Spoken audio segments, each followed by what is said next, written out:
Hi, it's Sarah here from Crafting and Stamping, and I'm back with another quick card today.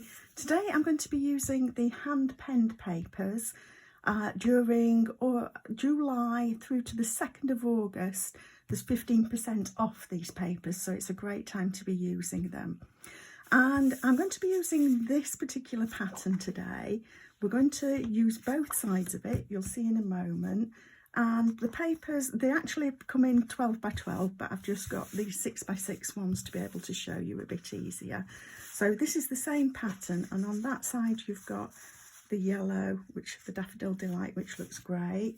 But you could choose instead to use this one with the mint macaron on the other side, or you could go with this one, which has got garden green. This one has got the pink on the other side. We've got this one, which has got pale papaya, which looks great. And this one has got the Highland Heather. So you can see that all of these papers are great ones to actually be able to use one paper and flip over. So I'm going to just show you how I do that. So I've started off with an A6 portrait card in Misty Moonlight that I've got, and I've cut a card front.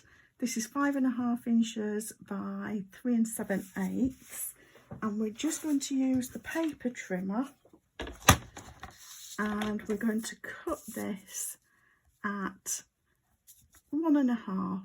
It doesn't have to be exact, but I'm going for about 1.5. That usually gives me quite a nice split. So I'm going to use that, and then we're going to flip this one over and pop this on the other side, and I think I'm going to go for it that way round. Now I have also pre-prepared just a little scallop tag for this, and we've got a square mat behind the Misty Moonlight. If you've not got a die cutting machine, you could just go with a simple rectangle within a rectangle.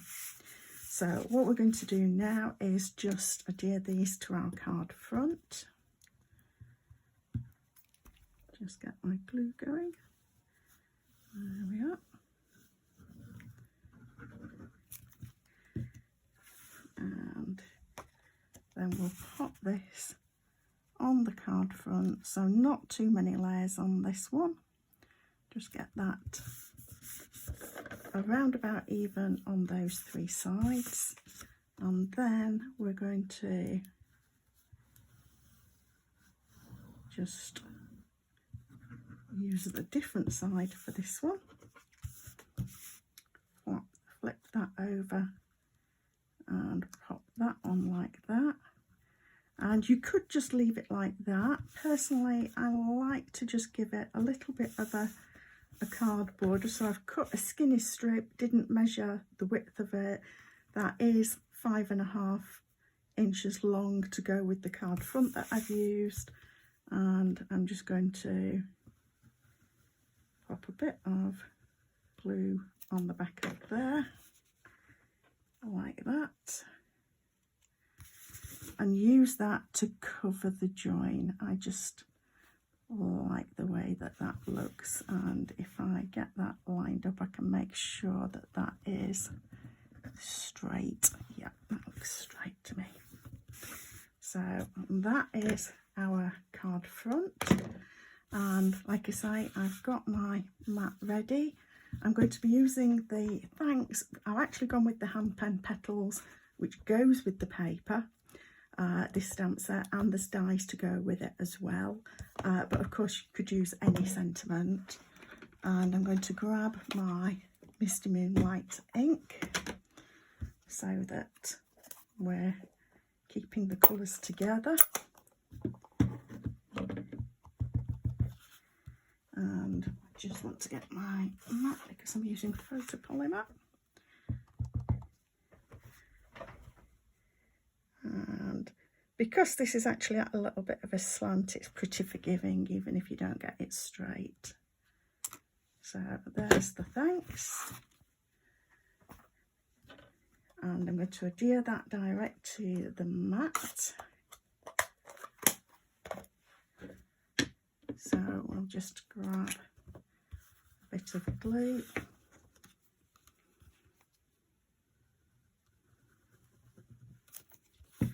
So I'm going to adhere that straight onto that, and I've managed to smudge a bit of ink there.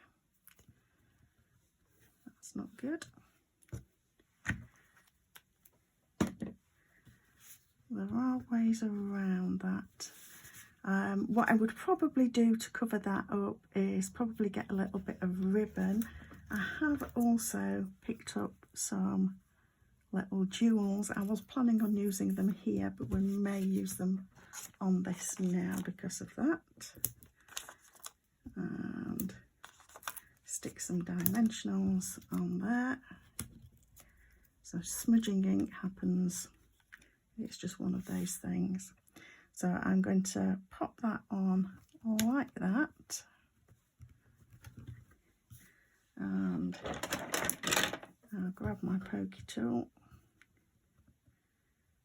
And not really where I wanted to put these jewels, but